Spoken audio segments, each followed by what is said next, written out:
Hi കൂട്ടുകാരെ, എല്ലാവർക്കും പുതിയൊരു വീഡിയോയിലേക്ക് സ്വാഗതം. നമുക്കിന്നിവിടെ മഷ്റൂം കുറുമ ഉണ്ടാക്കാം. മഷ്റൂം മാത്രമല്ല, മഷ്റൂമും വെജിറ്റബിളും കൂടെ ഒരു രാവിലത്തെ ബ്രേക്ക്ഫാസ്റ്റിനൊരു കുറുമ. ഓക്കെ, അപ്പം നമ്മൾ ചട്ടി അടുപ്പത്ത് വെച്ച് ഗ്യാസ് കത്തിച്ച് എണ്ണ ഒഴിച്ച് എണ്ണ ചൂടാകുമ്പോൾ കടുക് ഇട്ട് കൊടുക്കുക. കടുക് പൊട്ടുമ്പോഴത്തേനും നമുക്ക് സവാള ഇട്ട് കൊടുക്കാം. സവാള ഇട്ട് നന്നായിട്ട് വഴട്ടുക. അതിൻ്റെ കൂടെ നമുക്ക് ഇഞ്ചിയും വെളുത്തുള്ളിയും കൂടെ ചതച്ചതും കൂടെ ഇട്ട് കൊടുക്കാം.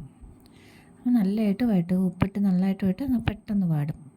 അത് വാടി വരുമ്പോഴത്തേക്കും നമുക്ക് വെജിറ്റബിൾ ഇടാം. വെജിറ്റബിൾ എന്ന് പറയുമ്പോൾ ക്യാരറ്റ്, ബീൻസ്, ഉരുളൻകിഴങ്ങ്, ഇത് 3 ഐറ്റമാണ്. അതും കൂടി ഇട്ട് നന്നായിട്ട് ഇച്ചിരി മഞ്ഞൾപ്പൊടിയും കൂടി ഇട്ട് നന്നായിട്ട് ഇളക്കി കൊടുക്കുക. അത് നന്നായിട്ട് വാടി വരുമ്പം നമുക്ക് മഷ്റൂം ഇട്ട് കൊടുക്കാം.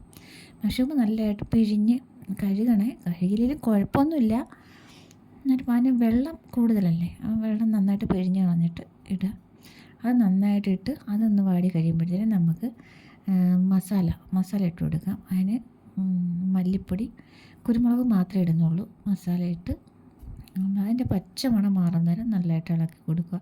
അത് കഴിയുമ്പോൾ നമുക്കതിനകത്ത് തേങ്ങാപ്പാൽ ഒഴിക്കാം. തേങ്ങാപ്പാലെന്ന് പറയുമ്പോൾ നമ്മളിവിടെ പിഴിഞ്ഞെടുക്കുക ചെയ്യുന്നത്. ഫസ്റ്റ് പാൽ നമ്മൾ മാറ്റി വയ്ക്കും.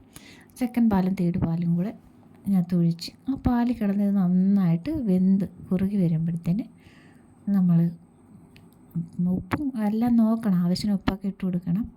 ഉപ്പുണ്ടോ നോക്കിയിട്ട്, ആദ്യം നമ്മൾ ഉപ്പിട്ടതല്ലേ, പിന്നെ ഉപ്പുണ്ടോ നോക്കണം. നോക്കിയിട്ട് ആവശ്യത്തിന് ഇട്ട് കൊടുക്കുക. എന്നിട്ട് അത് നന്നായിട്ട് കുറുകി വരും. ഫസ്റ്റ് പാലൊഴിച്ച് തീ അന്നേരം ഓഫാക്കണേ. ഫസ്റ്റ് പാലൊഴിച്ച് നന്നായിട്ട് ഇളക്കി ഇച്ചിരി മസാലയും കൂടി ഇട്ട്, ഗരം മസാലയാണേ, ഇട്ട് ഇളക്കി. അത്രയേ ഉള്ളൂ, നമ്മുടെ കുറുമ റെഡി. എല്ലാവരും സബ്സ്ക്രൈബ് ചെയ്ത് സപ്പോർട്ട് ചെയ്യണേ.